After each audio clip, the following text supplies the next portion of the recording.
খুলে দেখ তোরে হাবল এসেছে।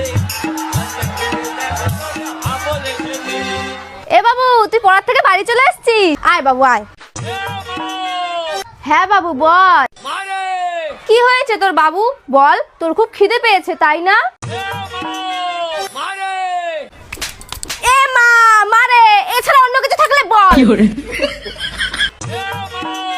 আবার এমা এমা, তোর এমা এমা ছাড়া অন্য কিছু থাকলে বল। এ মা, জানো আজকে কি হয়েছে? কি হয়েছে বাবা? আজকে না আমি পড়তে গেছিলাম। আরে আমার সোনা বাবাটা। তারপর তারপর তারপর যখন পড়তে গেছি, মাস্টারের বাড়ি যায় দেখি কেউ ওঠেনি। তারপর গিয়ে দেখি মাস্টার তার বউকে জড়িয়ে ধরে ঘুমিয়ে আছে। ওসব বলতে নেই বাবা, তুমি পড়াশোনায় মন দাও। তারপর তারপর তারপর কি হলো? তারপর মাস্টারের দরজার সামনে গেলাম, গিয়ে বললাম, দরজা খুলে দেখ তোরে হাবল এসেছে।